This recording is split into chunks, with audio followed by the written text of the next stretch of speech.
Professor Wadia, are you a proponent of critical race theory? I teach with the statute as my centerpiece. So I start with the immigration statute. I do think it's important to also talk about the history of how the statute has evolved. So my students are able to connect the dots between the history of the immigration statute, which has been compared second in complication to the U.S. tax code. Well, let me ask it this way. Let me ask it this way, Professor. I'm sorry. Do you support critical race theory being taught in our K through 12 schools or in higher education? It's a term that has had many meanings. I do support teaching history, and I do. Well, we all support that. So that's how I would answer the question, Congressman. Well, you believe discrimination based on race is wrong, right? I do. Okay, so one of the key proponents of critical race theory, Ibram X. Kendi, said this, quote, "The defining question is whether the discrimination is creating equity or inequity. If discrimination is creating equity, then it's okay." Do you agree with that statement?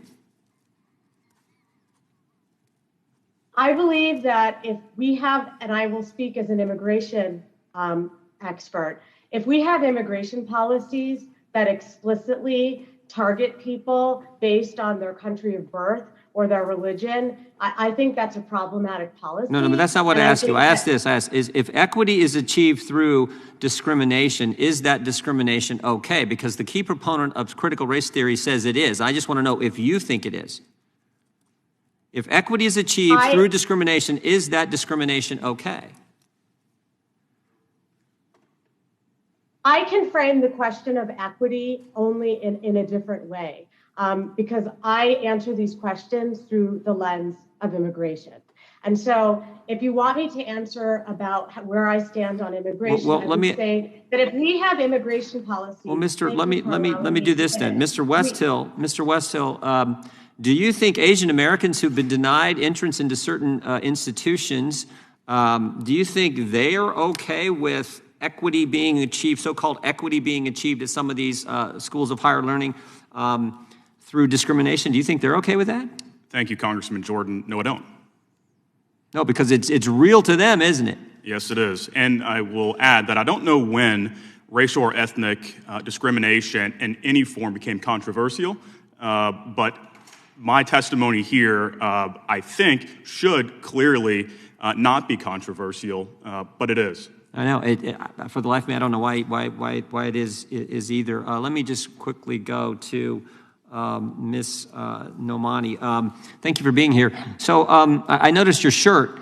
It says, "I'm a mom, not a domestic terrorist." This is an issue that this committee has at least the Republicans have. Once we learned about the memorandum from the Attorney General, memorandum targeting, you got it right there. Well, you got the letter right there from the School Board Association. But I'm just curious, do you think, as someone who's been active in defending the rights of parents, moms and dads in our schools, are you nervous about this now because of a whistleblower who came forward and gave us the email sent from the FBI to agents around the country talking about this threat tag label being placed on parents? Are you nervous that that designation, that label, that tag may be now associated with your name? I know that we are now under surveillance as parents. We are seeing it in local authorities, state authorities, and federal authorities. And if everybody here is in agreement that they do not want surveillance and undue persecution of any human being, that should include parents. And I applaud you all for just being there for the mama bears and papa bears. Because you know what? We are in the trenches and we are fighting.